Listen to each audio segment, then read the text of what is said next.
comments from the general public. Is there anyone in the audience wishing to address the commission at this time? All righty, if you'd please step to the podium and state your names and your business.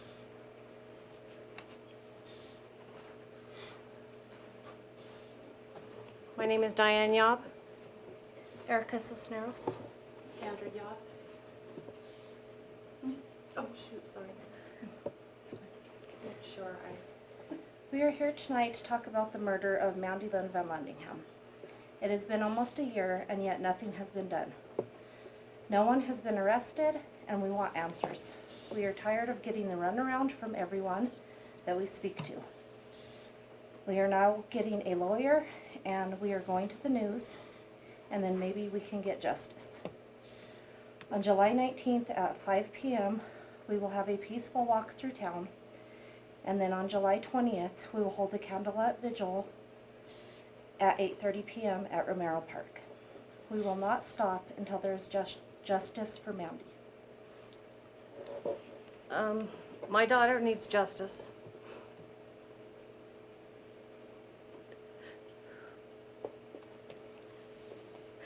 Do you have any idea how hard it is seeing the suspect driving around, taunting us?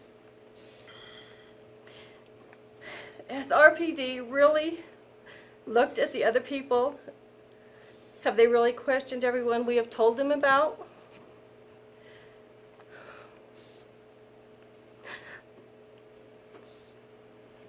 Don't we have the right to know and not be lied to about this? Up to this point, we have kept names quiet, but why should we anymore if nothing is being done? You don't know how hard it is, not only grieving for my child, but living in fear.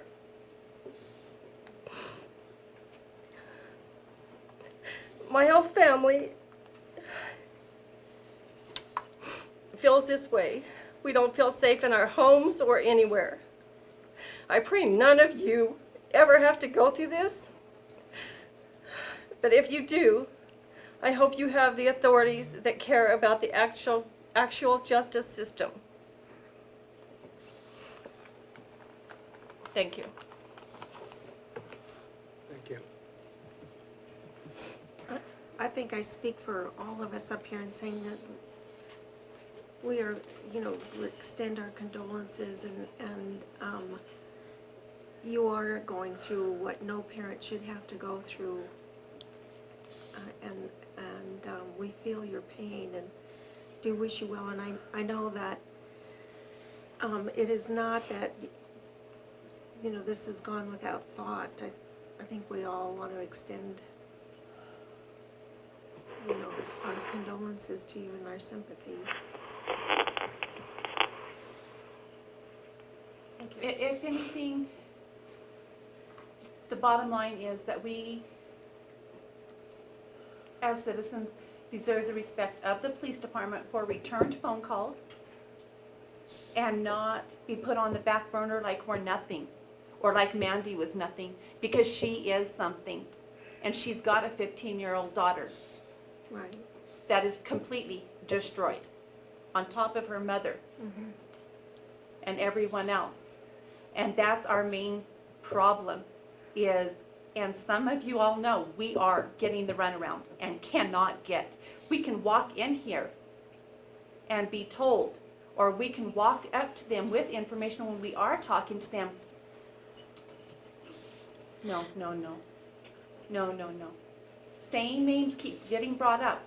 Why did they have the Crime Stoppers when everything is in black and white? Because we're not stupid, and we're not even police officers. So if somebody would just listen and take the time. The problem is they're acting like she was nothing, and that's just not.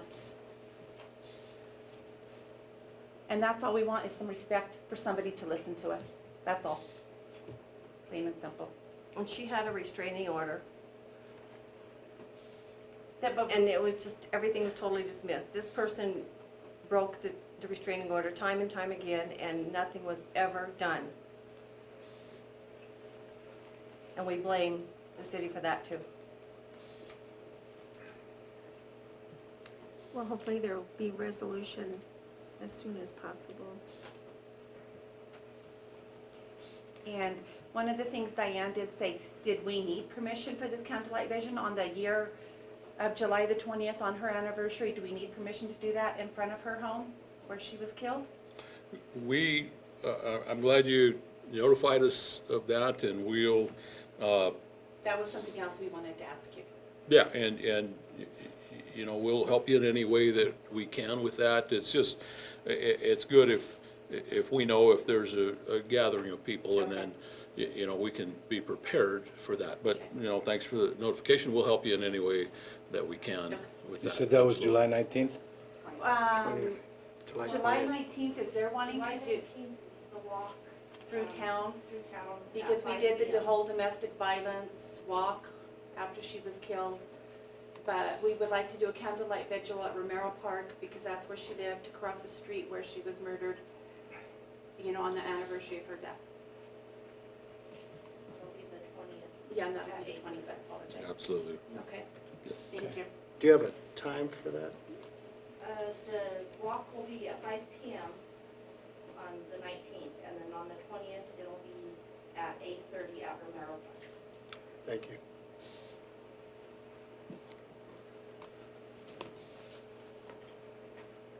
Is there anyone else who would like to address the commission at this time? Alrighty, seeing none, we will move on to the business section of the meeting. Item 6A, approval of the May 23rd, 2017 regular commission meeting minutes. Mayor Pro Tem, I make a motion to accept the minutes of as they were corrected. I'll second it. We have a motion and a second to accept the corrected version of the minutes that were handed out this evening. All in favor, vote by the sign of aye. Aye. Any disapprovals, same sign. Motion carries, minutes pass. Item B, deliberate and act on Raton Main Street's annual 4th of July Parade and Festival road closures. Mr. Berry. Mayor Pro Tem, Mayor and Commission, 4th of July Parade has been a tradition in Raton for a number of years. Once again, we'll look at closing the area of First Street, and it'll be closed down from Cimarron Avenue through the downtown business area. And our staff has reviewed the information. Main Street is, of course, a great organization, very well organized. They have all of their documentation in order here. It's gone through our process. We recommend approval of the closure. You know, it's a great event for Raton, and I think we have some very good organizers, which are present to answer any questions if you have that on the event. Any of you wish to make any comments? We're gonna have the parade at 5 p.m. this year, Okay, and so Good to know. we just thought it'd be a better time for people are gathering for fireworks anyway. And, it'll be in conjunction with the festivities on First Street all day long, so. cool. Is there any questions from commissioners? No questions. I'll move to approve. I'll second. We have a motion and a second to approve Raton Main Street's annual 4th of July Parade and Festival. All in favor, vote by aye. Aye. Aye. Aye. All opposed? Motion carries. Thank you for doing it. Item C, Raton Main Street's on the clock again here. 5th year of organization of the 2017 International Santa Fe Trail Balloon Rally. Barry? Mayor Pro Tem and Mayor and Commission, again, Main Street has done a great job as far as reviving and keeping the balloon rally going. There's a tremendous amount of work in this event. Is scheduled for June 30th through July 2nd. They hold the balloon rally at La Mesa Airfield, privately owned property. You'll see a lot of traffic on State Road 555. Again, our staff has reviewed the information. Documents are in order. We recommend approval of the event.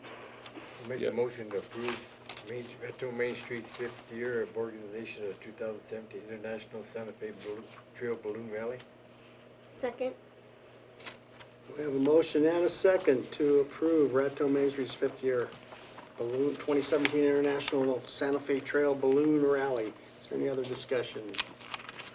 All in favor, vote by the sign of aye. Aye. Aye. Opposed, same sign. Motion carries. Thank you. Thank you, gals. And thank you.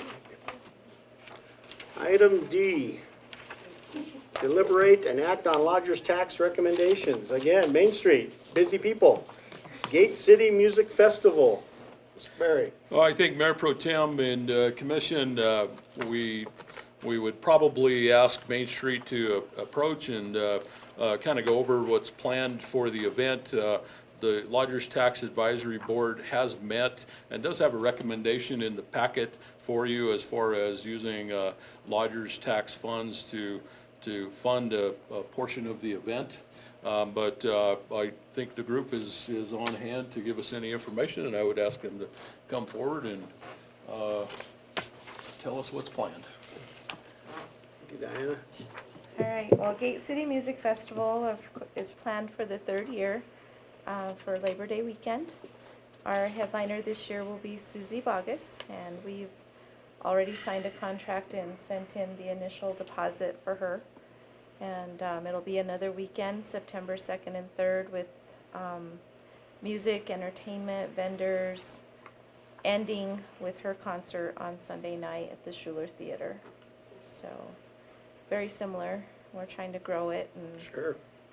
we are asking for a little bit less than we did last year and the year before, just because we have, I don't know if you have the copy of the packet in front of you, but we have attained $14,500 in other sponsorships. The total cost of the event is about $36,500, and so we're asking for $22,000 to be split. $11,000 this fiscal year, and then we would be back, of course, after July 1 for the second half, so that we can finish paying for the advertisement and all of that for the event and everything that we're allowed to spend that money on. Is there any questions for Ms. Sanchez? I don't. Make a motion to approve the Lodgers Tax Advisory Board recommendation. Second? We have a motion and a second to approve the lodger's tax recommendation of $11,000 to be given to Raton Main Street to be used for the 3rd annual Gate City Music Festival. Any further discussion? All in favor, vote by the sign of aye. Aye. Opposed? Thank you. Thank you. Thank you. Thank you, guys. Absolutely. Item E, deliberate and act on an agreement between the City of Raton and Raton Firefighters Local 2378. Mr. Barry. Mayor Pro Tem, Mayor and Commission, we have in past months been in a negotiation for a contract with Raton Firefighters, Local 2378 of the International Association of Firefighters. And we did anticipate that the Local 2378 would vote on the contract, and it would be brought to the commission tonight for your consideration. Unfortunately, the vote did not take place by the local. They still have the proposed contract, and they have informed me they're not ready to vote on that. They would like some more discussion on that. So I would recommend that we postpone the vote. I will meet with the local later this week, and we'll try to bring a contract back to you for the next meeting. Okay, so then at this time, I would suggest we postpone action on this Item E. item E till further notice. You need a motion on it, you said? Yeah, we probably will, Don, to postpone it. Make a motion to postpone the agreement between the City of Raton and Raton Firefighters Local 2378. I'll second. We have a motion and a second to postpone item E. All in favor, vote by sign of aye.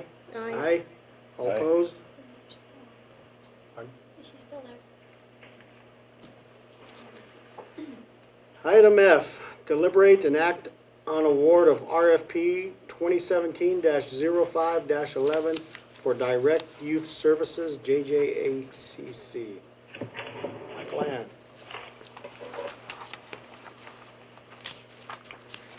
Mayor Pro Tem and Commission, in your packet this evening is a recommendation for award for the direct youth services that are provided through the Juvenile Justice Grant.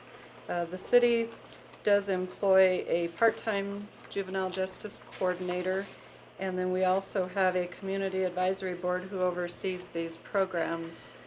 So we've a couple months ago approved the contract for next fiscal year's grant, and so we did solicit proposals for those interested in actually providing the direct youth services, which consist of the Girls Circle, Boys Council, and the Restorative Justice Services.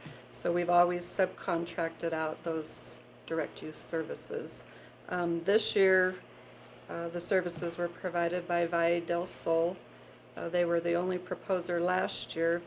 This year we actually had two proposals, one from HRDA, and that stands for Human Resource Development Associates, and Valle del Sol were our two responsive proposers.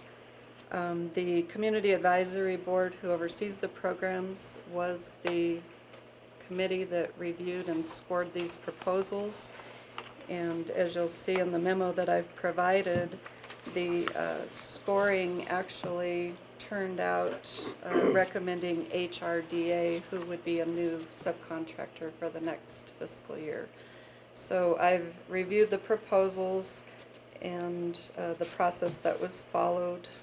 These proposals were received on June 5th, and then the scoring committee scored them last week. So my recommendation would be to concur with the recommendation of our evaluation committee and to award this subcontract to HRDA for fiscal year 18. Are they a local firm, Michael Ann, do you know? They are. They've been in the community a little over 30 years. They Oh, were okay. formerly called Community Corrections. So I believe they're housed in Dr. Tiku's old offices. Oh, okay. So you probably know them under that name. Yeah, okay. But they have been in the community for quite a few years. The amount of the contract, I've also attached a copy of the subcontract agreement. So the direct use services component of our grant amounts to $85,500.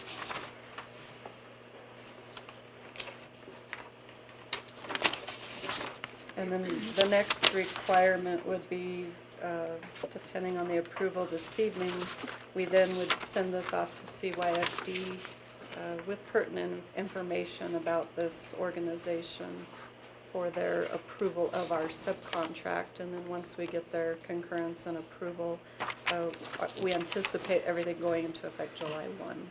Okay.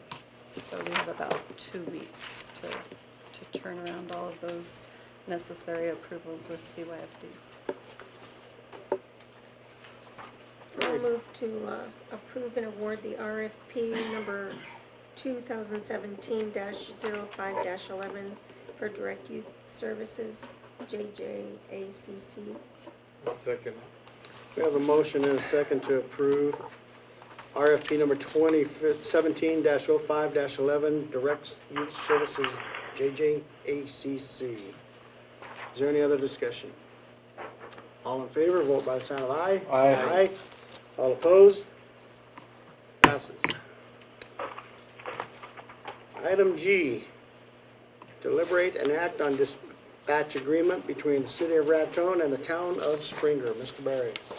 Mayor Pro Tem, Mayor and Commission, annually we will review dispatch agreements with various other public agencies, and we provide the service here at Raton City Hall for dispatch of a number of agencies. It really is a regional dispatch centers. The terms are not significantly changed on this, typically from year to year, and so it's really standard with what we've done with the town of Springer in past years, and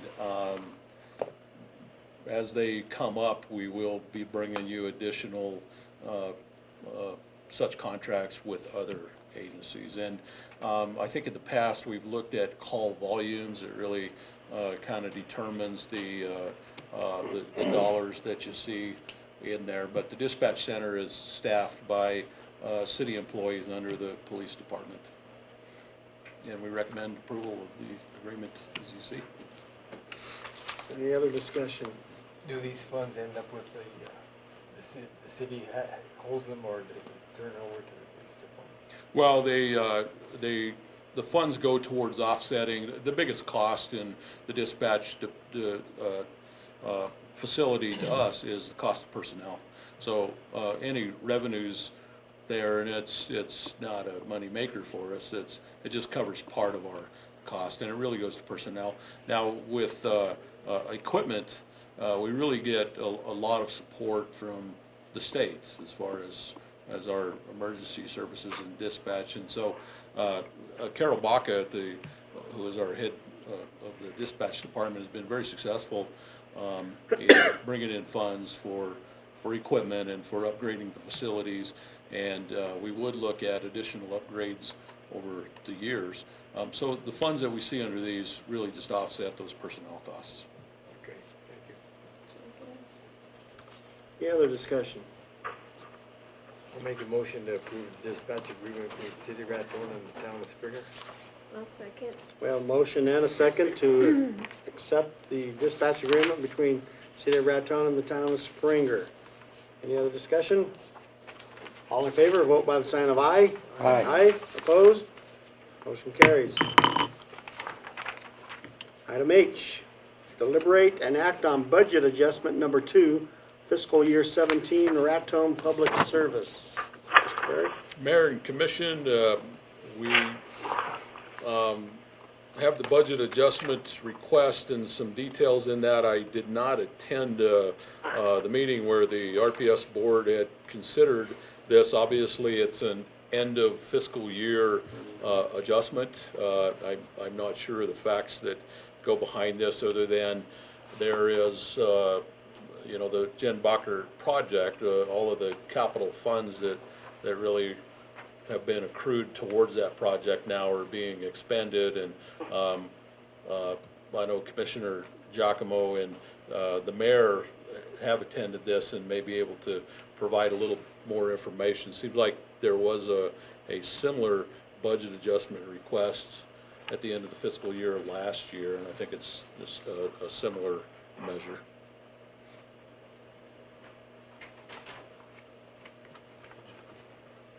Giacomo, you have anything to add to that? Well, basically that's it, and then, like you mentioned, the Jen Bacher costs are involved in that also. Mayor, do you have any comments on that, or? No, I do not. Okay. Any other discussion? I would entertain a motion then. I'll make a motion to approve the budget adjustment number 2, FY17, Raton Public Service. I'll second.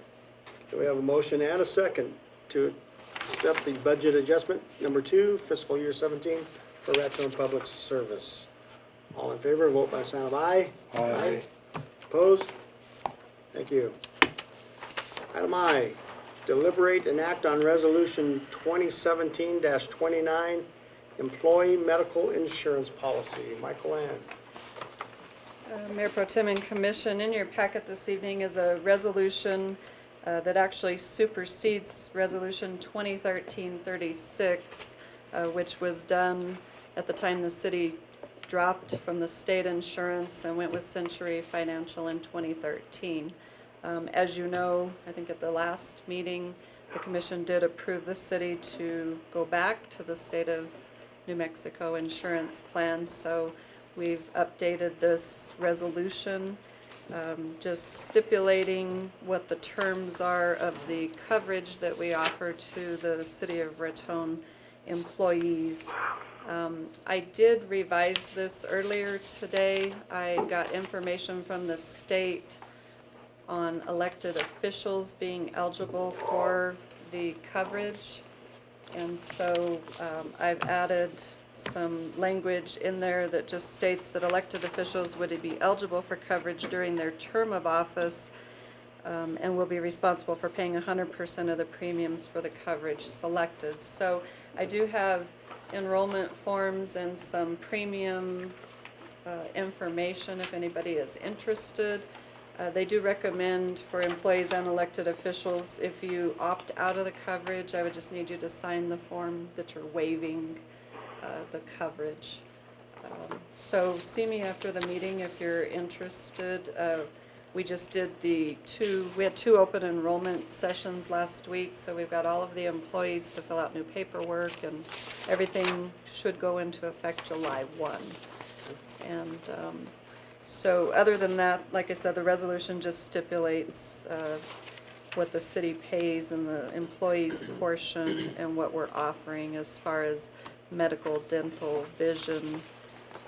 There is also elected officials are eligible for medical, dental, vision, and then there's a basic life insurance, and there's also some supplemental life coverages that you would be eligible for as well, and it's through a group called Minnesota Life. So you might even be interested in that as well, because being part of a group, you don't have to do the evidence of insurability, which is kind of like a physical, I think. So sometimes it's harder to get life insurance, so keep that in mind if you might be interested in that. I can get you further information on that as well. Is there any questions? Okay. So I would recommend approval of this updated resolution for our employee medical insurance policy. Make a motion to approve resolution 2017-29 for the medical insurance. I'll second. We have a motion and a second to accept the resolution 2017-29, employee medical insurance policy. Is there any further discussion? All in favor, vote by the sign of aye. Aye. Opposed? Motion carries. Thank you. Item J, deliberate and act on resolution 2017-30, budget adjustment number 14 for fiscal year 17. Michael Ann. Mayor and Commission, since June is the end of our fiscal year, we did do a review with department heads last week of our financials through the end of May, and so we're making quite a few line item adjustments in the general fund just to kind of close out the fiscal year. Mainly I just took one line item that we weren't going to use, which was the comprehensive plan, and reallocated those funds amongst the various departmental line items and kind of tried to estimate and anticipate what was needed to get us through June 30. A couple other adjustments that we're making were in the some of the special revenue funds, but once again, those are line item adjustments. The sale of municipal property, which was the sale of an ambulance for the fire department, we're just going to record those revenues and show the expenses going towards the medical supplies for the ambulance service. And then in street improvement funds, we're requesting a budget adjustment of $30,000 to do some street asphalt overlay projects on Parsons, Roundhouse, and Park Hill Avenue, which will be taking place before the end of the fiscal year.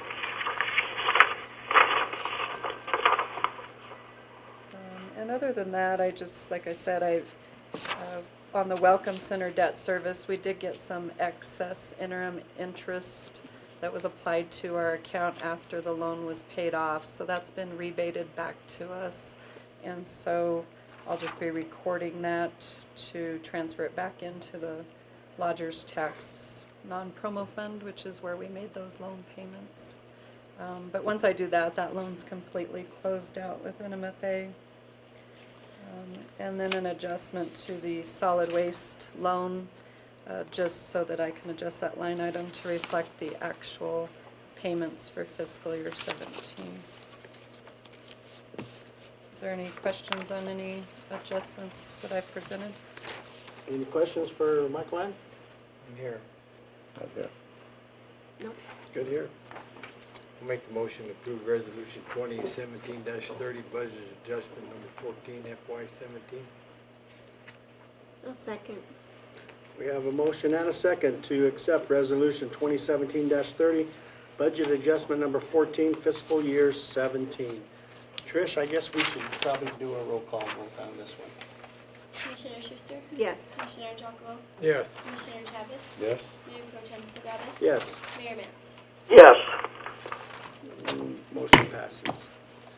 Item K, City Manager's Report. Mr. Berry. Mayor Pro Tem, Mayor and Commission, I would just update the commission on activities at Raton Municipal Airport. We have finished the engineering design of taxiway A and taxiway D, along with improvements to the apron.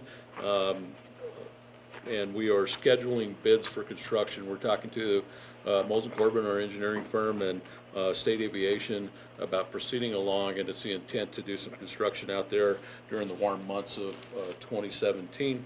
I would remind the commission, and you've probably received a packet, but the Municipal League policy meetings are scheduled Saturday, June 24th. That's at the Crown Plaza in Albuquerque. And if you remember back to Clayton, some of staff in the commission had put your name down on various policy meetings, and they have these every year on a Saturday. So it's generally takes most of the morning, but if you have signed up for a policy committee, you can work with Tricia here as far as, you know, making arrangements, but I think that you probably have received that packet with the information in it for your particular committee.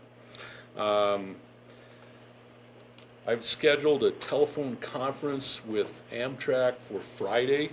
I'll be on the phone along with Amtrak's government affairs and their real estate department, and that has to do with the acquisition of the rail depot.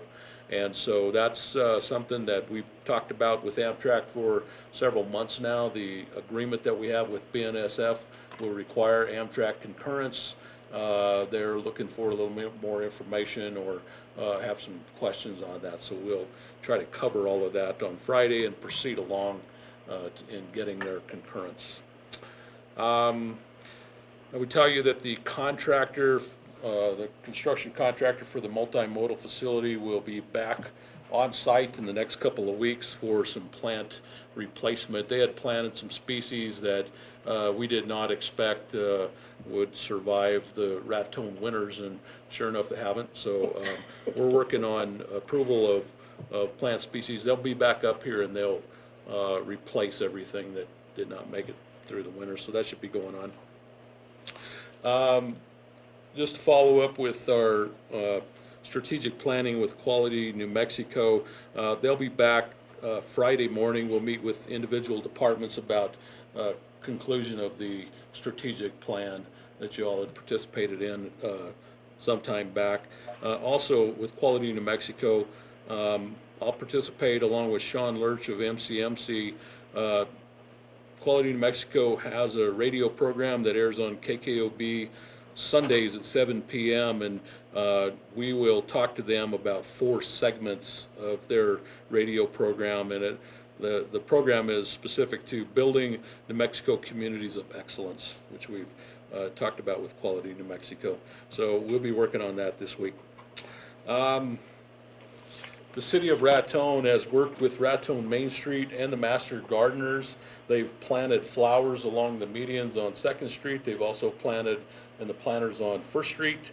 And that was one of the ideas that came out of the EPA town hall meeting for planning for infill development. And you'll remember they pointed out we should have some measures that we can achieve and we can get done quickly. And so these groups took it upon themselves, and the city participated in that to try to improve the appearance of our downtown area. So you'll see the flowers out there as you go by. We would hope that business owners would would help out with watering of those and really make them look good for the summer. But they're out there now. It was good to know that all the containers were bought locally too. Yeah. Right, containers bought locally, it's a real artistic installation, and I think it looks great out there, so. I will meet with the New Mexico Environment Department on Friday morning. We're gonna meet at the convention center in regard to the ongoing development of a community kitchen. And I think there are a lot of community partners involved in the development of the community kitchen. There's been a lot of effort, a lot of planning put in to this point, but I think that we'll start to see some tangible improvements in that community kitchen. So that'll be a step. And we'll start with City of Raton crews, replacing some equipment, moving some things around, replacing cabinets and countertops and those kind of things. Excuse me, would you like any of the community kitchen board members to be present at that? We would. So we scheduled a meeting Friday with the Environment Department at 9 o'clock, 9 a.m. So if we can get the committee members there, Jeff Peterson will be there, fire department will be there for their part, and we'll try to have a large planning session.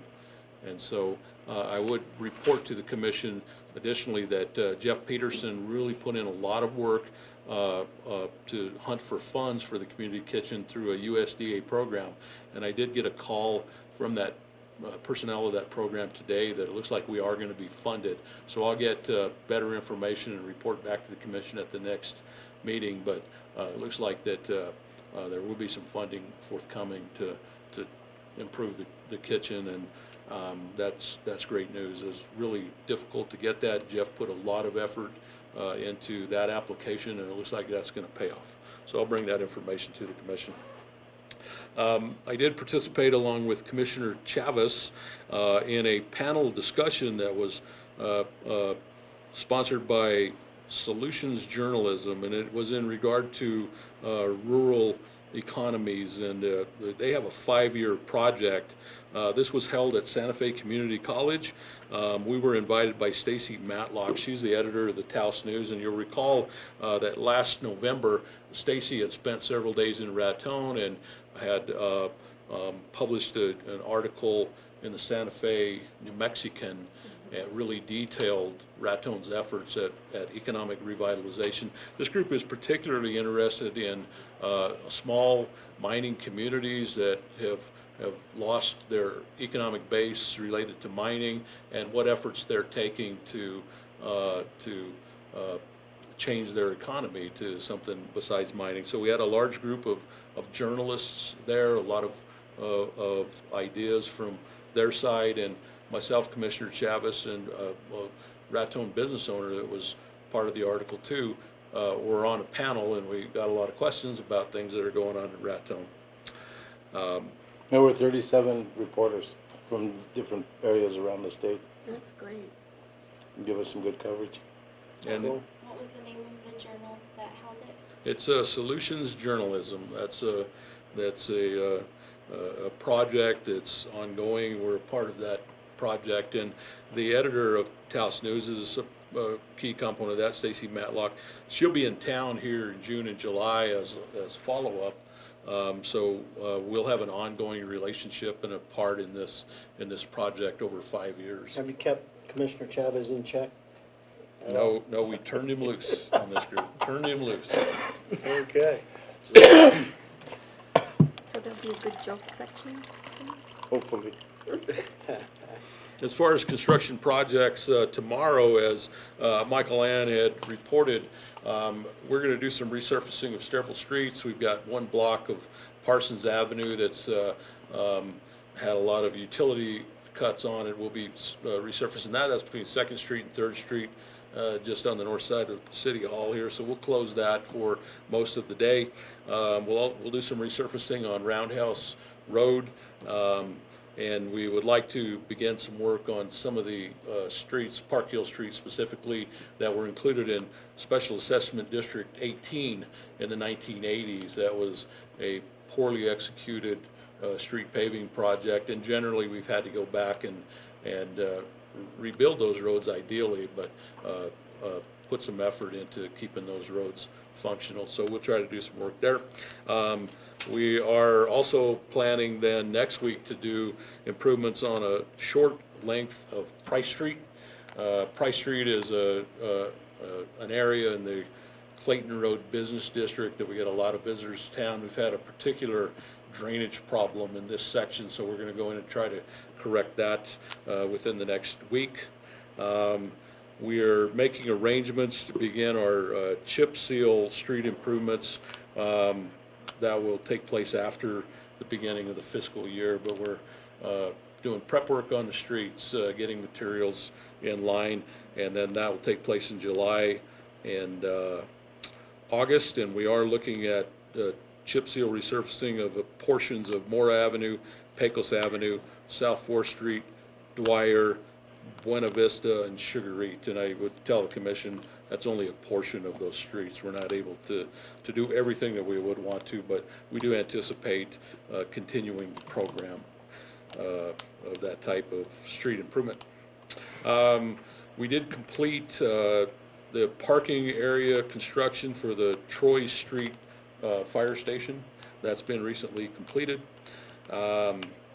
We are scheduling a pre-construction meeting for the Schuler Cinema project, and in that meeting our committee will sit down with the contractor, review the equipment submittals, and make sure that that is compatible with El Raton equipment, where El Raton can be involved in the operation of the cinema multi-screen facility there. So tomorrow at 4:30 p.m. we do have an entrance conference scheduled with the independent auditor. They will be on hand for a couple of days, and then that work the field work will take place over the next weeks or months, but we'll kick that off tomorrow. We are, of course, having a lot of effort and a lot of discussion on weeds growing rapidly and grass. We would ask property owners to please review their individual property, and we've seen a lot of cooperation with property owners, but our code enforcement people have been very busy to call people and remind them that the weeds and grass are getting out of hand. And so we would ask everyone to cooperate and keep the town looking neat and clean. This is a time of year when we get a lot of visitors to town, and along that line I would say we have a lot of building compliance issues in town. We'd ask everyone to please look at their property and try to clean those up. If we can do painting and cleanup of properties, it really helps everyone in town. I would say that we've had a property owner, one of the banks here, that wound up with a property, and they've recently removed 15 dilapidated buildings that were on their property. We've seen another property owner remove a couple of dilapidated buildings, and then the building that we had talked about earlier on North 4th, the asbestos abatement has been completed. We're ready to go to demolition on that. So there's some progress on that, but we have a long way to go. And if property owners would really take an interest in that, and we could avoid going through the code compliance process, it would really streamline everything. And these property owners have been very cooperative with the city, so we appreciate that. As far as tree limbs, bulky waste, the white goods and mattresses, I would say that we do have Saturday hours at our convenience center. It's free to city residents. If you have any of that, if you can just haul that out there, you can drop it off for free, and then it doesn't wind up in an alley where somebody else has to go pick that up. So we would ask for people's cooperation on doing that, helping the town look better. And the last thing is on dumpsters. We put out a lot of bear-proof dumpsters. They're really not bear-proof if the lid is open, and we have pretty good cooperation with that, but in any area of town we have dumpsters where the lids are open, and so we do see some critters getting in. We see some trash being spread, and it only works if the lid is closed. And the other thing is when the truck picks up the those containers up with open lids, they can cause some real damage to the truck and to the container. So we would ask residents, please put the solid waste in the container and please close the lid where it latches. I know it's more convenient if we leave it open and we don't have to mess with the lid, but that is causing some real problems. So we would ask for the cooperation there. In regard to the unit number 6, the electrical generation unit, Genbacher, that has been running this week, producing electricity in town. It's gone pretty well. Of course, there have been a couple of things that have showed up, and everyone is on hand. So those issues have got addressed as they've shown up, but the unit has run at full capacity during the week. The next big goal is to try to start the unit up and pick up load from a black start. And a black start is where we're not importing power on the Burro Canyon line or the Springer line. So we'll simulate an outage, and this is a real challenge to try to pick up load. So then they'll start the unit and try to bring circuits onto the unit. That's a lot more difficult than if the Burro Canyon line is energized and the substations are energized. So RPS has scheduled that now. That was going to happen tonight, but the preparations were not ready. So that's been pushed back to Wednesday at midnight, and that would actually be Thursday morning between midnight and 4 a.m.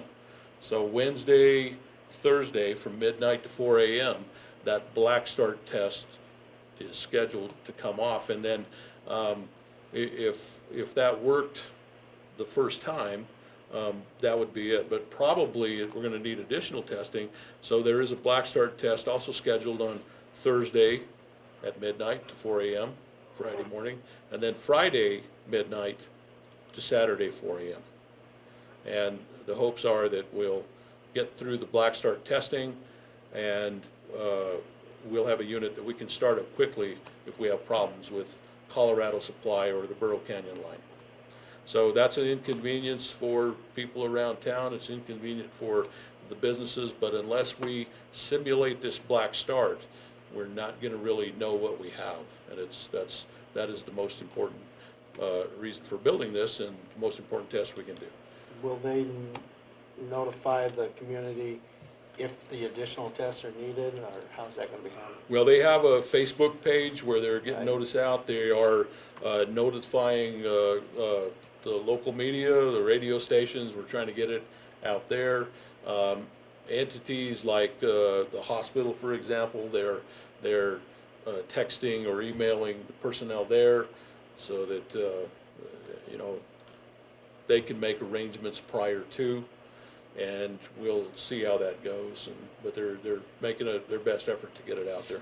So there are a lot of people in town. The engineers, the Smith Power who supplied the unit, subcontractors, contractors. There are a lot of people in town involved in this effort, and so far it's worked really well.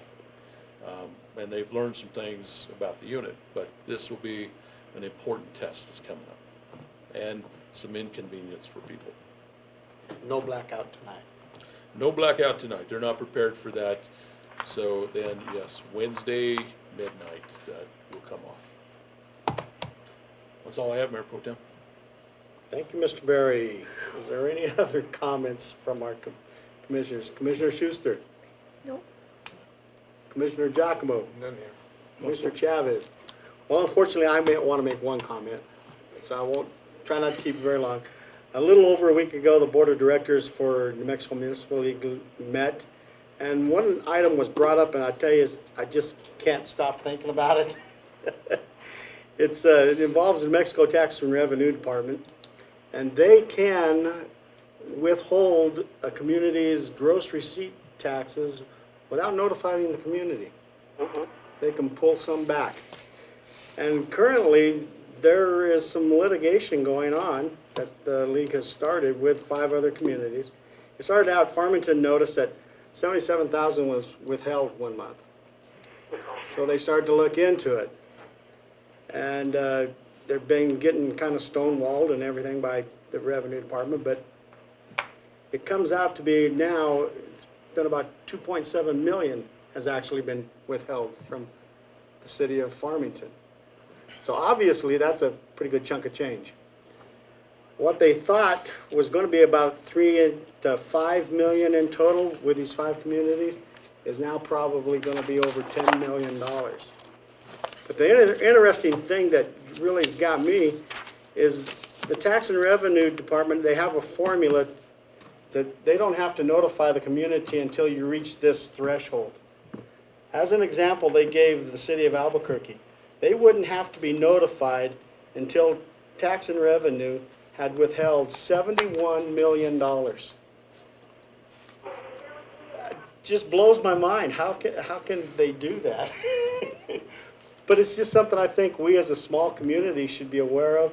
We should be watching our GRTs, the payback, and that, and Bill and them are on top of it as usual. But it was mentioned this possibly could go to, further. I don't know, but. Is there a way that we can put pressure with our senators and representatives and because I know that in the past that the New Mexico finances, they're pretty curt about, you can't ask them questions. Right. It was a pretty entertaining meeting to listen to Bill explain it. It just blows my mind that they can do this. But it's just something I'm going to keep an eye on with my connections now and that, and I think we as a commission should be aware of anyway that it possibly could happen. That's all I've got. Madam Mayor, do you have any comments? No, thank you. All righty. With that then, no other comments from the public? This meeting stands adjourned. Thank you.